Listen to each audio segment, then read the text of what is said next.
역사하셔서 한 주간 나의 삶을 지배하게 하여 주옵시고, 아멘. 오늘도 오직 말씀에 주님에 집중하여서 주님이 오시는 길을 볼 수 있는 우리들이 눈이 열려지게 하여 주옵시고, 오늘도 말씀 안에서 내가 다시 태어날 수 있는, 오늘도 말씀을 통해서 무엇인가 결단을 할 수 있는, 내가 뭔가 찔림과 깨달음이 있는 그런 귀한 말씀이 되게 하여 주옵시고, 그 말씀에 한 주간 내가 살아가는데 원동력이 되는 그런 말씀으로 우리에게 역사하여 주옵시고 와 주시옵소서. 아멘. 오늘도 말씀으로 오시는 주님을 만나는 행복한 시간이 되기를 원합니다. 주님, 오늘도 이 귀한 예배, 이 말씀을 듣고 예배 드리기 전과 예배 드린 후가 반드시 달라지는 놀라운 성령의 역사가 있게 하옵소서. 아멘. 오늘도 부족한 종을 다만 도구로만 써주시옵시고 주님의 은혜의 말을 전하게 하여 주옵소서. 아멘. 감사하며 예수 그리스도 이름으로 간절히 기도 올려옵나이다. 아멘. 아멘. 환영합니다. 아멘. 사랑합니다. 축복합니다. 아멘. 다시 건강한 몸으로 뵈니 더욱더욱 반갑고 한 주간 하나님의 남다른 은혜와 축복으로 말미암아 승리하는 한 주간이 되기를 주의 이름으로 간절히 축복합니다. 아멘. 제가 오늘날 제 앞에 있는 노트를 딱 집어서 첫 장을 딱 넘겼는데 제 글씨로 이렇게 기록되어 있습니다. 나는 셋째가 되겠습니다. 제가 이게 무슨 뜻이지? 내가 어떤 의미로 여기다가 이런 글귀를 적어놨지? 잠시 생각을 해보게 됐습니다. 그랬더니 아마 그때 이런 의미로 이 글귀를 써놓은 것 같습니다. 첫째는 하나님이고, 둘째는 이웃이고, 세 번째는 납니다 라는 의미로 말입니다. 우리는 어디서 뭘 하든 어떻게 살든 상관없이 항상 하나님이 첫째가 돼야 되고 이웃이 두 번째며 나는 늘 셋째로 살아가겠습니다 라는 그런 결단 속에서 그런 삶을 살아가는 것이 그리스도인의 삶이 아닌가 생각해 봅니다. 한 주간 나는 세 번째로 살겠습니다. 이렇게 결심하면서 살아보시기 바랍니다. 아멘. 외국인 노동자 그러면 그 오래전에 대표적으로 누구를 꼽았냐 하면 블랑카를 꼽았습니다.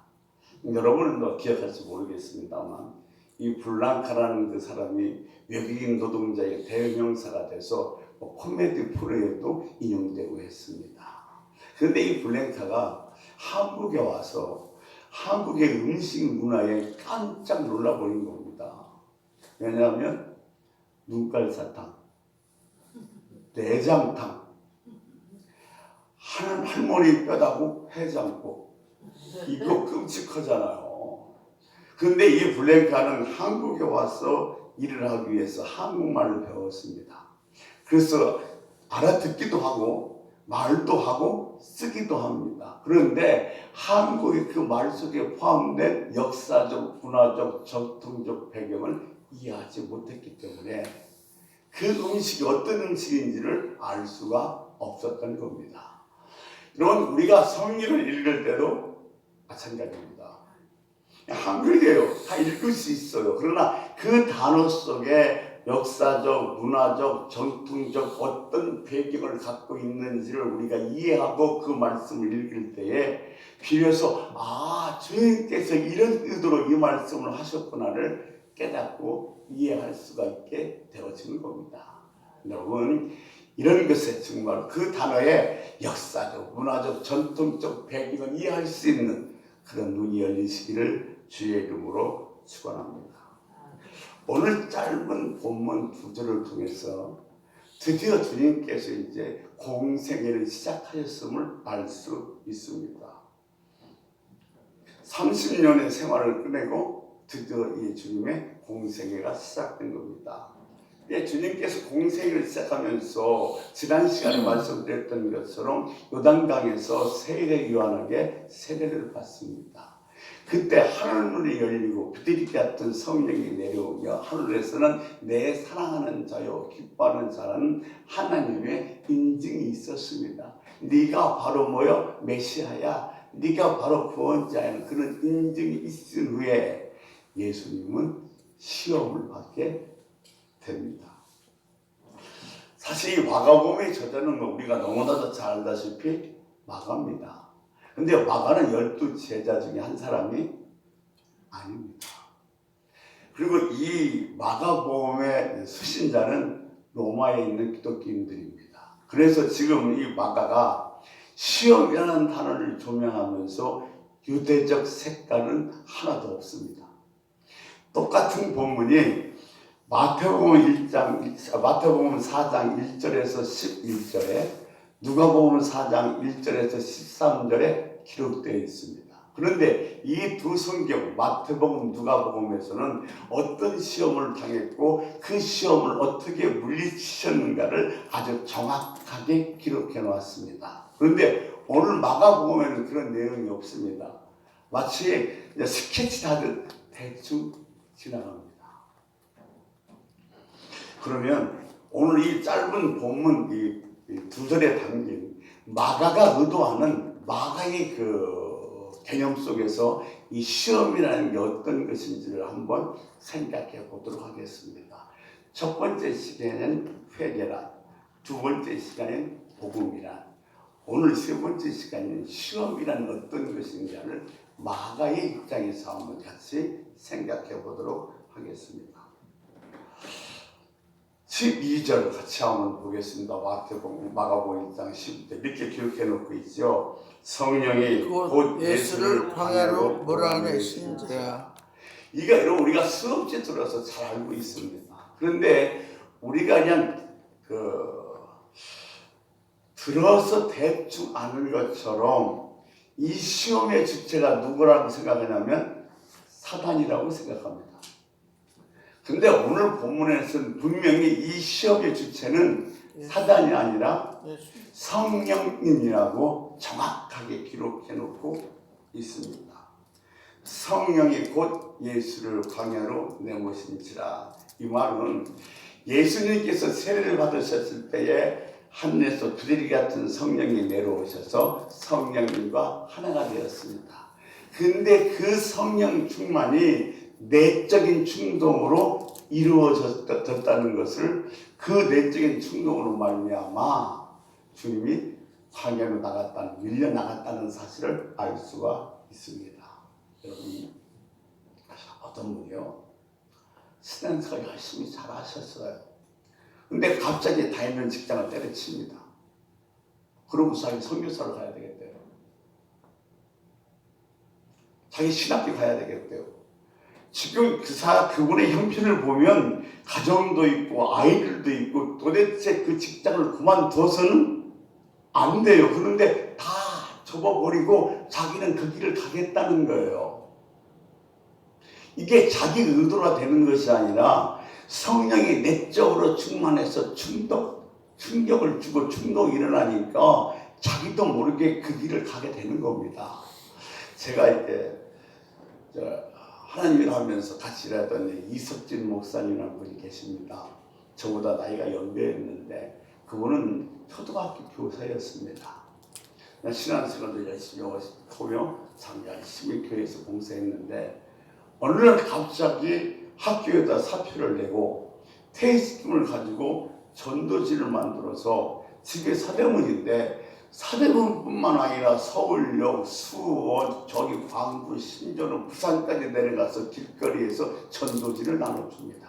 그리고 열흘에 한 번, 보름에 한 번씩 집으로 옵니다. 그러면 아내가 우리는 어떻게 살라고 도대체 왜 이런 미친 짓을 하냐고 머리끄댕이를 붙잡고서 방 네 구석을 질질 끌고 다닙니다.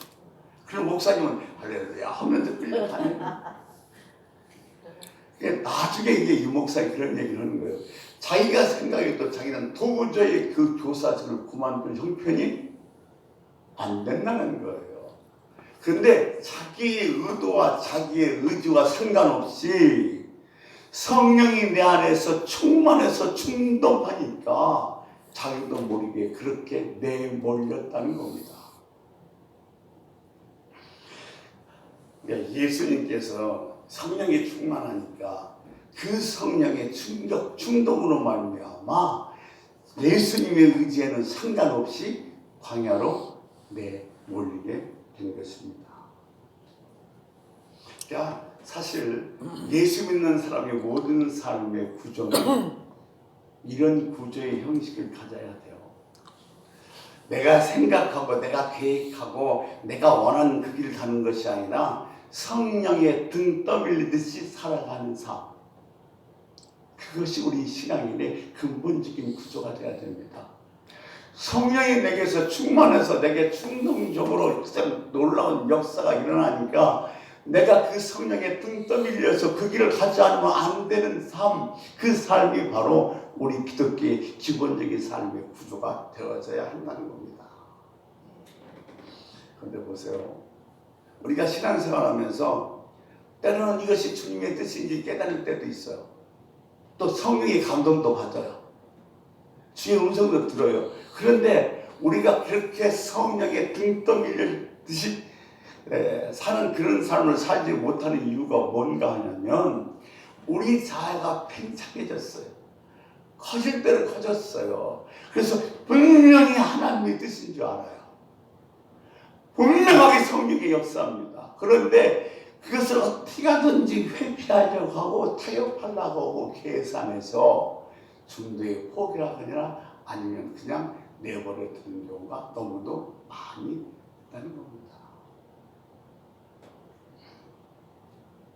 그러니까 성령이 내 안에서 충만하셔서 그 성령으로 말미암아 내가 영적으로 예민해질 때에 이렇게 성령에 내몰린 듯한 그런 삶을 살아가게 되어지는 겁니다.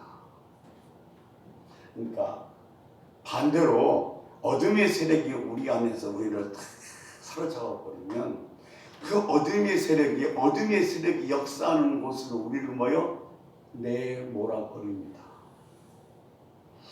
그럴 때는 내 안에서 분노, 혈기 이런 것이 일어나서 거리로 뛰쳐나가서요 소리 지르고 싸우고 별별 방법을 통해서 멸망의 길, 파국의 길로 들어갈 수밖에 없게 되는 겁니다.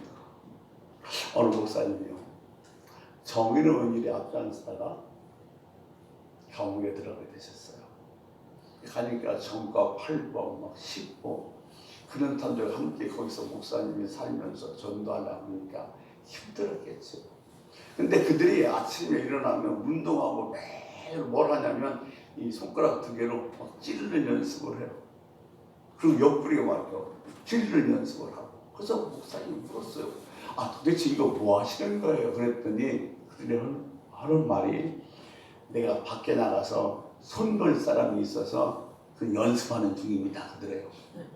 이걸로 눈느껴 찌르고 자기가 그런 곳에 살면서 그들과 어울리면서 복음을 전하는 일은 그렇게 쉽지는 않았겠죠. 괴롭습니다. 근데 어느 날 한 젊은 친구가 들어왔어요.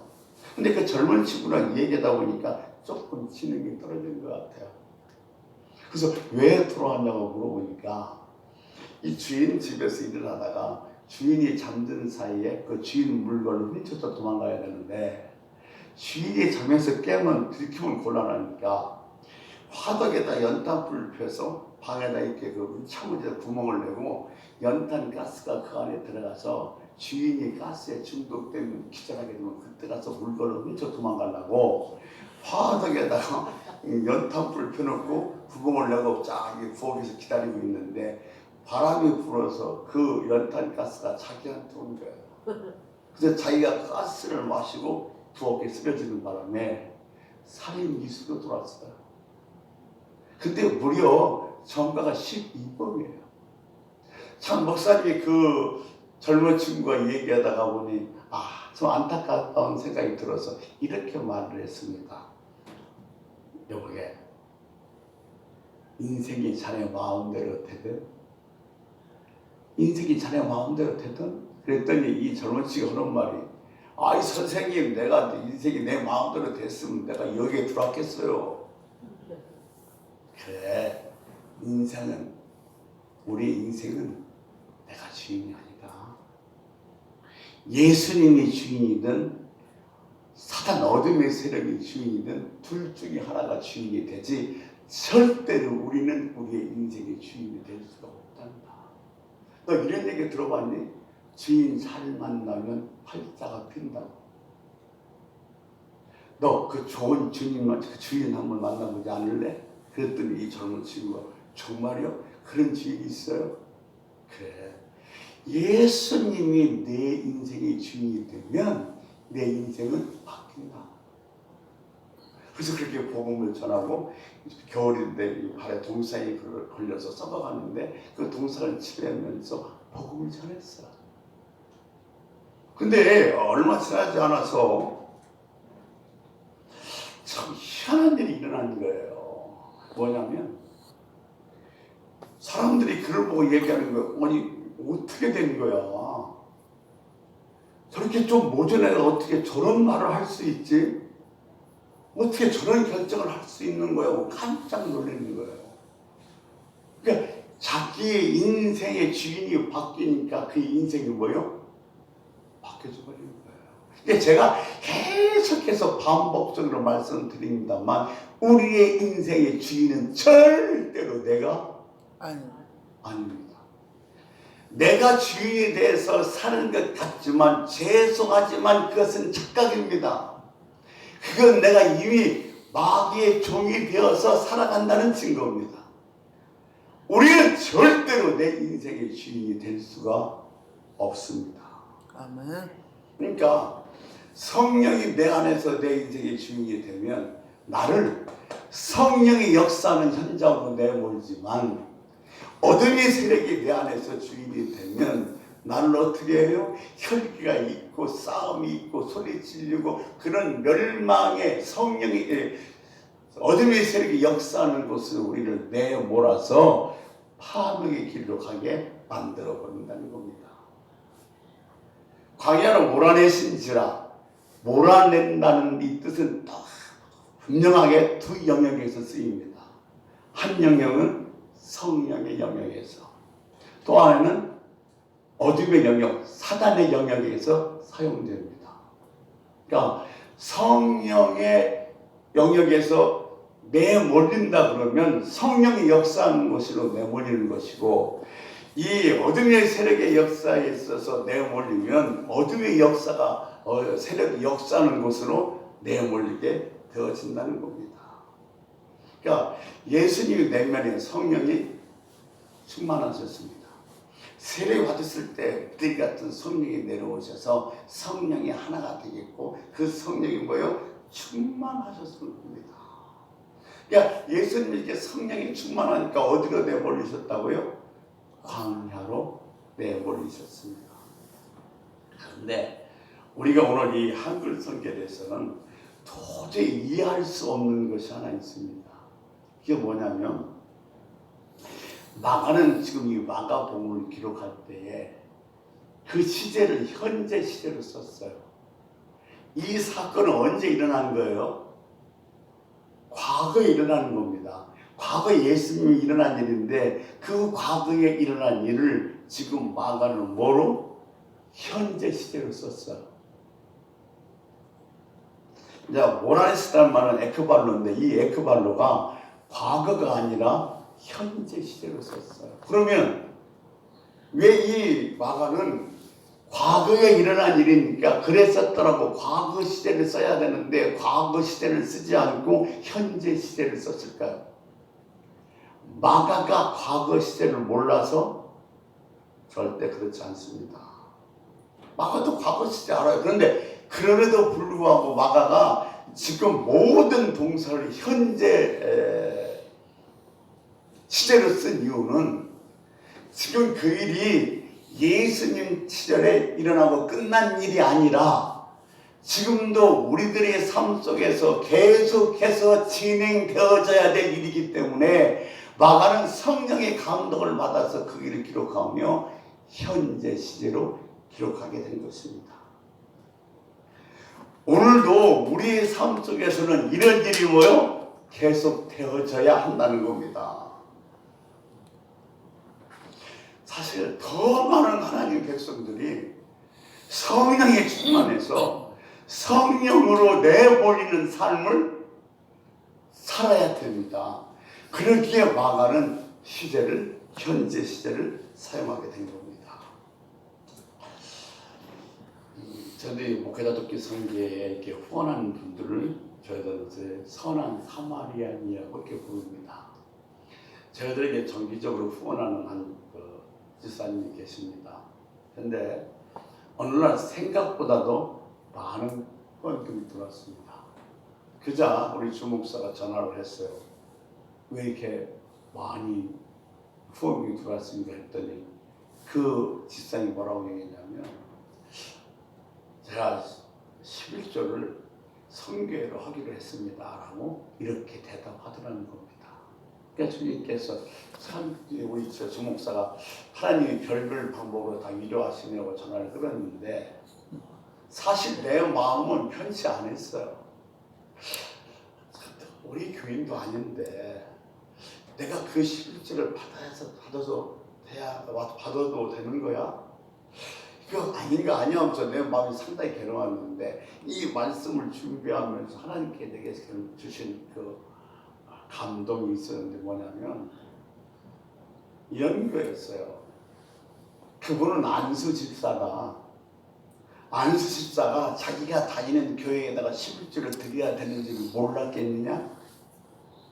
안다. 그런데도 불구하고 이 선교에다가 11조를 하게 하는 것은 자기 의도가 아니라 내가 내몰았다는 거예요. 성령께서 강력하게 역사하니까 자기 의도와는 상관없이 글로 내몰리는 거예요. 그러니까 우리는 날마다 우리의 삶이 어떤 삶을 살아야 되냐면 성령이 뒷떠밀리는, 성령에게 떠밀려 가는 듯한 그런 삶을 살아야 돼요. 그러니까 우리 그리스도의 삶은 붙잡히는 삶입니다. 어디에 붙잡히느냐? 성령에 붙잡히느냐? 어둠의 세력에 붙잡히느냐? 이게 어디에 붙잡히냐에 따라서 우리들의 삶이, 우리들의 인생이 결정난다는 거예요.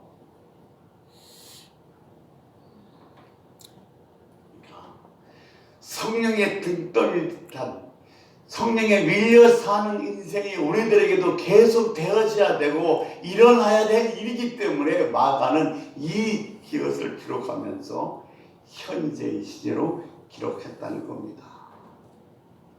그런데 자, 주님께서 이렇게 광야에 내몰려서 어떤 일이 일어납니까?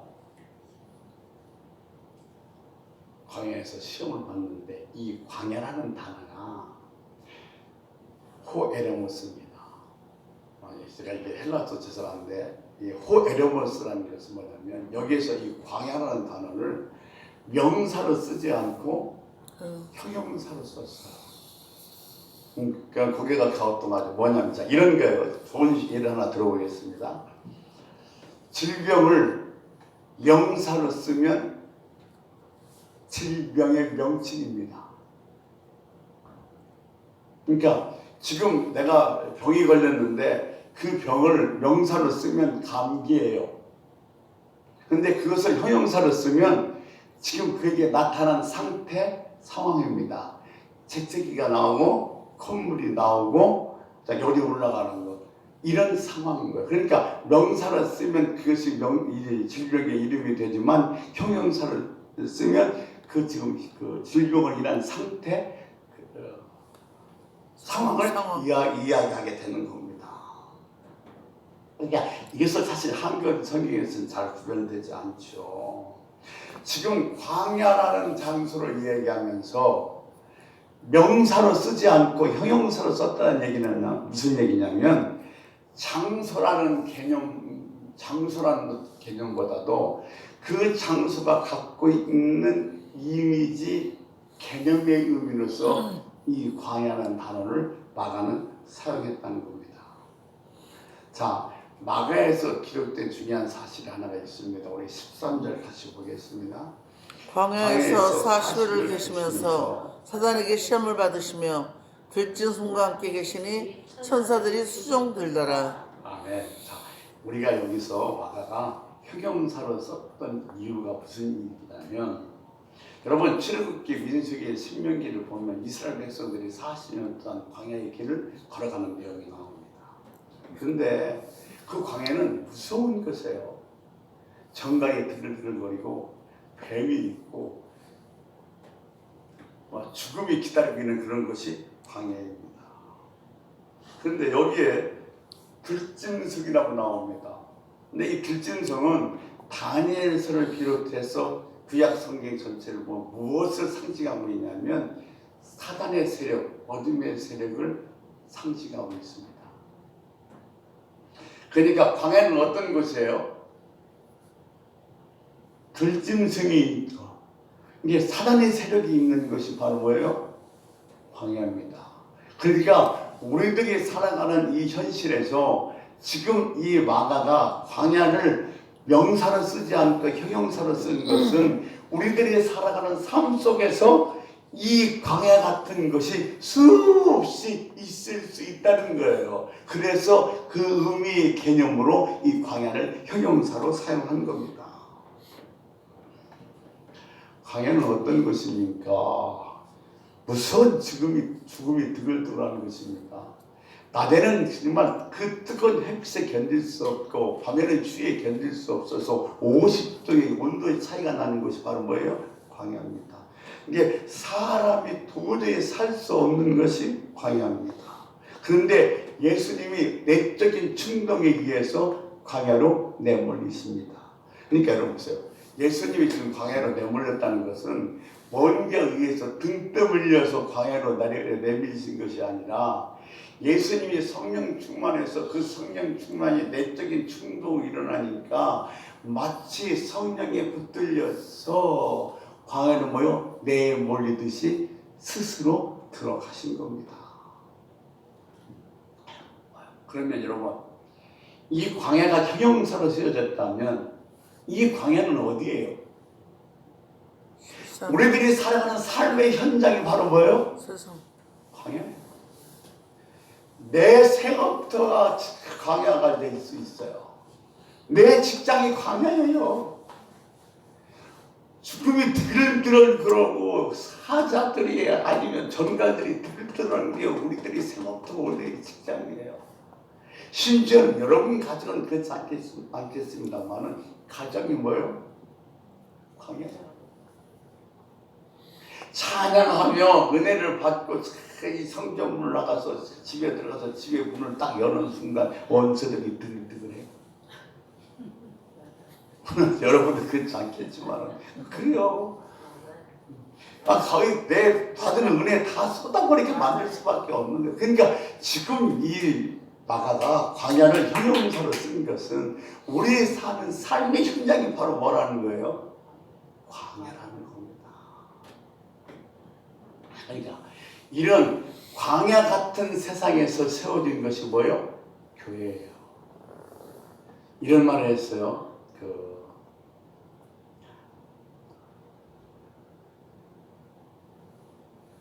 너희는 총회에 들어올 수 없다 그랬어요. 총회에 들어올 수 없다는 얘기는 바로 뭐냐면 교회의 개념을 이야기하고 있습니다. 여러분, 교회는 어떤 것이어야 돼요?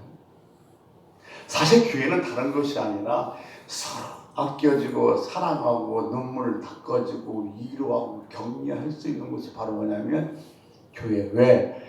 광야 같은 곳에서 세워졌기 때문에 그래요. 살기 얼마나 삭막합니까? 그런 곳에서 세워진 것이 교회이기 때문에 격려, 위로, 받아줌이 있어야 되는 거예요. 교회의 사명은 특별히 세 가지로 나눌 수 있습니다. 첫째, 영혼 구원이에요. 근데 이 영혼 구원하는데 이 영혼 구원을 하기 위해서는 뭐요? 때로는 예배를 받고 또는 제자원에서 훈련을 합니다. 근데 영혼 구원하기 위해서 예배도 드리고 훈련도 받다 보면 지쳐요. 지칠 때 바로 우리를 격려하고 위로하고 세워주는 게 교제예요. 이게 교회에는 영혼 구원, 훈련, 그지. 교제 이 세 가지가 있어야 돼요. 근데 안타깝게도 이 코로나19라는 질병 속에 뭐요? 교제는 전혀 할 수 없는 그런 형편이 돼서 정말로 예수 믿고 예수를 전하기가 힘든 세상이 되어버리고 말았습니다. 그러니까 여러분 우리 적지만 서로 보듬고 격려하면서 힘든 일주일을 살다가 위로를 받고 다시 새 힘을 받고 격려를 받을 수 있는 그런 이 한 시간의 의미가 되기를 주의 이름으로 축원합니다. 아멘. 지금 예수님은 40일 여기에서 금식하셨어요. 그런데 이 광야는 오늘날 우리가 살고 있는 도시와 정반대의 개념입니다. 도시는 잘 정비되어 있고 구역구역이 잘 정리가 되어 있습니다. 그런데 광야는 정말로 아무것도 없어요.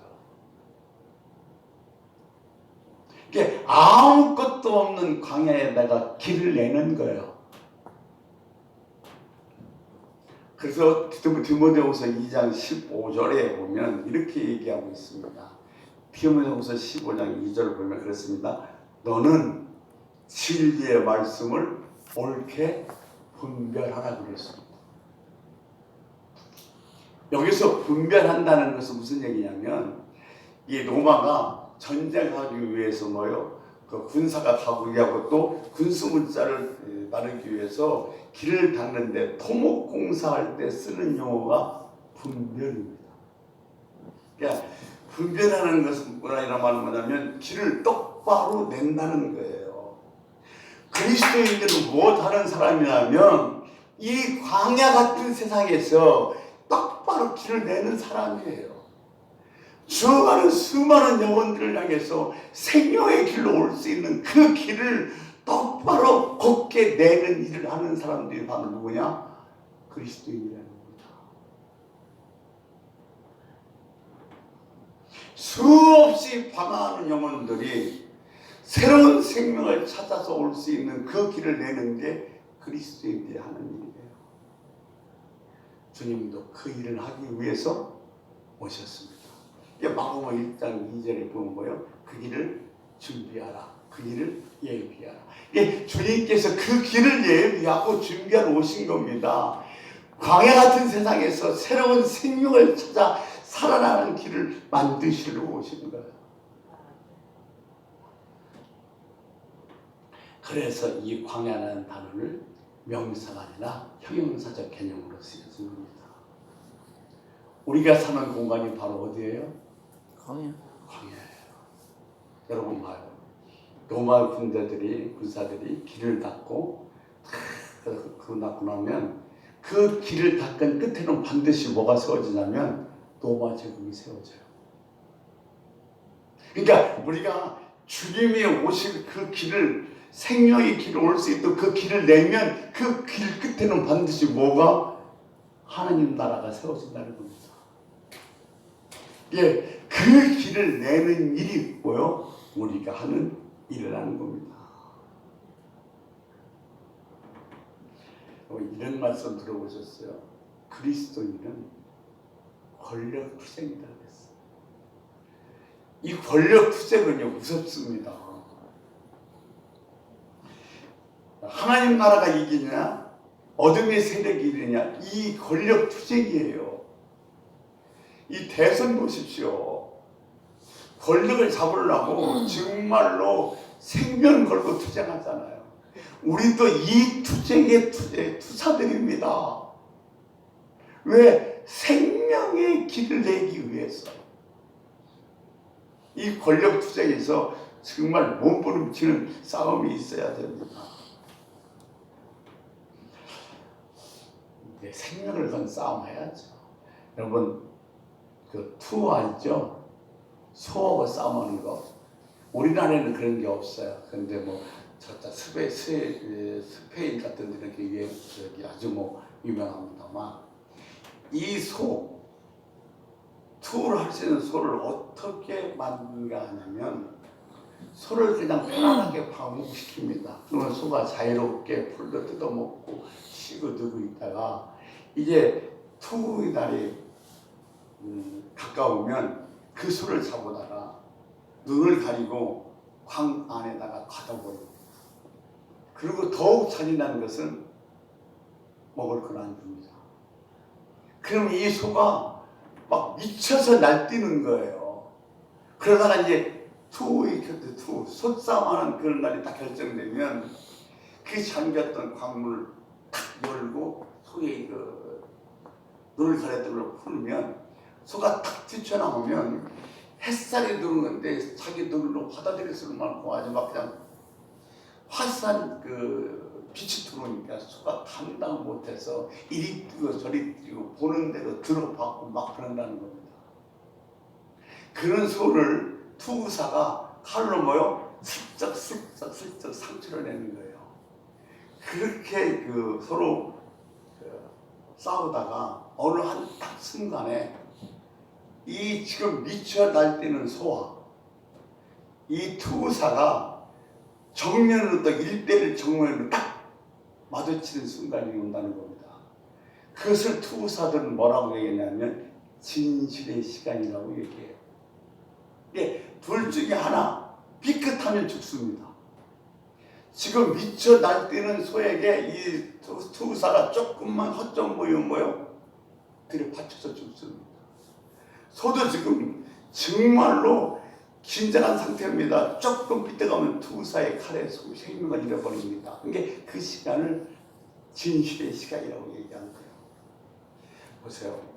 광야에 내몰린 우리들이 이처럼 진실의 시간, 사단과 1대1로 마주하면서 삐끗만 하면 내가 정말로 멸망의 길로 가야만 했던 그런 진실의 시간들이 내가 알게 모르게 수없이 우리들이 옷깃을 스치고 지나갔습니다.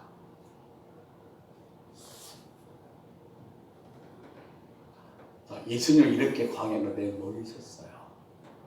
거기서 사단이 시험 받으셨는데 예수님이 며칠을 금식하셨냐면 40일입니다. 근데 성경에서는 이 40이라는 숫자가 상징적인 의미를 갖고 있어요. 보세요. 모세가 이스라엘 백성들을 다스리기 위해서 시내산에 올라가서 율법을 받았을 때 머무는 시간이 40일이었습니다. 엘리야가 이사벨이 자기를 죽인다고 그러니까 도망 나와서 노된 나무에 주저앉아서 차라리 내 생명을 걷어가 주세요라고 말할 때까지 걸린 시간이 40일입니다. 주님이 40주야를 광야에서 뭐요? 금식하셨습니다. 그러니까 이 40주야는 뭘 상징하고 있냐면 우리의 전 인생의 시간을 의미하고 있습니다. 그러니까 예수님이 정말로 성령에 붙들려서 그 소망의 광야로 내몰린 순간 첫 번째 찾아온 게 뭐예요? 시험이에요. 그런데 앞서 말씀드렸지만 마가복음에는 기록되지 않았어요. 근데 마태나 누가에는 기록되어 있어요. 첫 번째 시작이 뭐냐면 돌을 떡덩이가 되게 알아두는 것이고 성전 꼭대기에서 뛰어내리라는 것이고 나한테 절하라는 겁니다. 그런데 우리 한번 생각해 보세요. 예수님한테 이 돌덩어리를 떡덩이가 되게 하라는 것이 왜 시험이었을까요? 두 가지를 생각해 볼 수 있습니다. 뭐냐면 사실 우리가 예수님도 우리가 똑같은 육신을 갖고 오셨어요. 그분도 허기져하셔요. 그분도 때로는 고민도 하세요. 괴로워하면서 주님한테 했지 않습니까? 이 잔을 피할 수가 있습니다. 아파하시는 분이에요. 그런데 40일을 굶었으면 지금 최고로 뭐한 거예요? 허기진 상태예요. 그때 시험이 오는 거예요. 여러분 기억하세요. 우리가 살아가는 데 있어서 마귀는 우리 뭘 통해서 시험하냐면 우리의 약점을 통해서 시험합니다. 내가 내 약점은 아니지만 마귀도 정말로 귀신같이 내 약점을 압니다. 그래서 틈만 되면 그 약점을 통해서 우리를 시험해요. 그러니까 우리는 내 약점이 뭔지를 알고 있으면 그 약점을 통해서 마귀가 들어오지 못하도록 늘 대비하고 준비해야 합니다. 아멘. 왜냐하면 반드시 우리의 약한 부분을 타고 들어오기 때문에 그렇습니다. 또 하나는 우리의 장점입니다. 내 장점으로 말미암아 내가 교만해지는 순간 마귀는 그 교만을 타고 내게 들어옵니다. 그러니까 우리는 알아야 돼요. 내 단점과 내 장점. 그래서 그것을 통해서 마귀가 들어오지 못하도록 늘 준비하고 늘 긴장해야 합니다. 그 돌덩이가 떡떡이 돌아가 되게 하라고 했는데 이스라엘 광야는 참 돌이 많습니다. 유대인들 전설엔 이런 전설이 있어요. 하나님께서 인간 사이에 필요한 이 돌들을 다 이렇게 골고루 나눠주시려고 했는데 한 천사가 그 돌을 갖고 가다가 그만 실수로 그 광야에다가 다 쏟아버렸답니다. 그래서 이 광야에 그렇게 보여 돌이 많다는 거예요. 이스라엘 백성들은 600년 동안 자주권이 없었어요.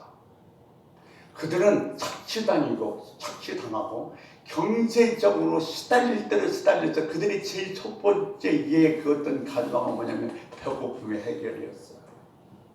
제일 급한 게 빵의 문제입니다.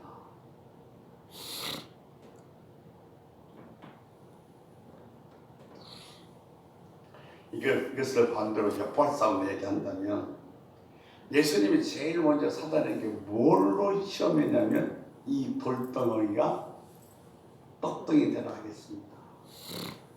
이런 거예요. 자, 내 사랑하는 자여, 내 사랑하는 아들여, 내 기뻐하는 자의 음성이 들렸습니다. 그러면 정말로 네가 하나님이 인정하는 메시아, 사랑하는 하나님의 아들이라면 너 이 돌덩이를 갖다가 떡덩이로 만들라는 거예요. 근데 이게 왜 시험이었을까요? 예수님은 돌덩이를 갖고 떡덩이를 얼마든지 만들 수 있는 분이십니다. 그래야 알았어. 자, 봐봐. 그러고 이 돌덩이를 떡덩이로 만들면 사단이 또 굴복할 거 아닙니까? 그런데 그것이 뭐라고 얘기하냐면 시험이라고 그랬어요. 왜 그것이 시험이 되는가 하면 예수님이요, 이 돌덩이를 떡덩이로 되게 하는 순간 예수님이 이 육신으로 이 땅에 온 의미, 목적이 사라져버리는 거예요. 예수님은 하나님이지만 온전한 인간으로 오셨어요. 인간으로 오신 이유는 뭐냐면 우리들이 대신해서 죽으시려고 속죄물이 되려고 오신 겁니다. 그런데 그 돌덩이를 떡덩이로 만드는 순간 다시 예수님이 뭐가 되는 거예요? 신이 되시는 거예요. 그러므로 예수님의 이 땅에 오신 의미가 없어져 버리는 거예요. 그래서 이 돌덩이가 떡덩이로 되게 하는 것은 예수님에게서 놀라운 시험을 이루는 겁니다. 그런데 예수님이 그것을 뭘로 뿌리치셨어요? 말씀으로 뿌리치셨어요. 어떤 말씀? 신명기 8장 3절에 있는 말씀입니다. 신명기 3장 8절에 뭐라고 기록되어 있냐면 우리가 너무 잘 아는 말씀이에요. 8장 3절? 신명기 8장 3절입니다. 너를 낮추시며 너를 줄이게 하시며 너도 알지 못하며 내 조상들도 알지 못하던 만나를 내게 먹이신 것은 사람이 떡으로만 사는 것이 아니요 여호와 입에서 나오는 모든 말씀으로 사는 줄을 내가 알게 하려 하심이니라. 이 말씀 정하십니다. 사람이 떡으로만 살 것이 아니라 하나님 입에서 나온 모든 말씀으로 살 것이라고 그랬습니다. 그게 이 말은 뭐예요? 그러면 말씀이 누구예요? 말씀이 하나님. 예수님이에요. 예수님이 뭐라고 말씀하시냐면 나는 하늘에서 내려온 산 떡이다 그랬어요. 여러분, 우리는 정말로 우리가 성령의 감동에서 주님이 그 광야에 길을 내는 삶을 살려고 한다면 이 떡 먹어야 돼요. 예수 먹어야 됩니다. 말씀 먹어야 되는 거예요. 말씀은 듣고 아는 게 아니라 말씀을 먹어서 내 것으로 만들어야 됩니다. 근데 그 말씀을 무엇으로 먹어요? 아멘으로 먹어요. 그 말씀이 떨어질 때마다 아멘 아멘해서 그 말씀을 먹으로 말미암아 그 말씀이 내 안에서 뭐요? 살아 역사하게 되는 겁니다.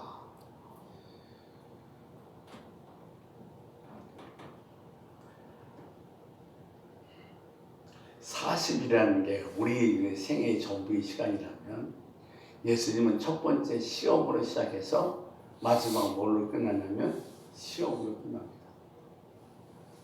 예수님께서 십자가에 달리셨을 때 뭐라고 얘기해요? 주여 네가 하나님 아들이면 내려와 보래. 십자가에서 내려오라는 겁니다.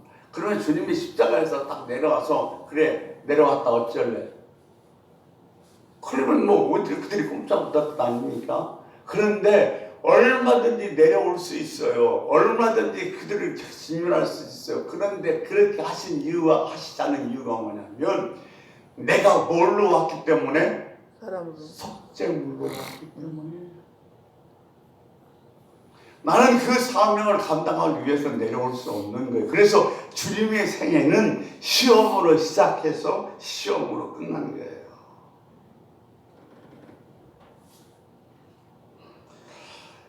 우리가 신앙생활하다 보면 이렇게 생각할 때가 있어요.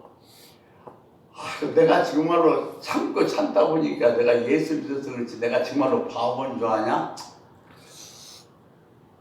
에? 그런데 아니요. 바보로 살아야 돼요.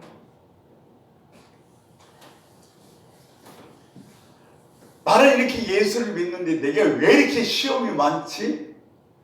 그게 정상이에요. 왜냐하면 내가 예수 믿는 순간 수없이 사단은 그 일을 방해하고 공격하기 때문에 내가 예수 믿으면 그냥 완전한 시험을 얻고 평안만 있는 것이 아니라 시험 있는 것이 정상입니다. 여러분 시험 온다고 불평하지 마세요.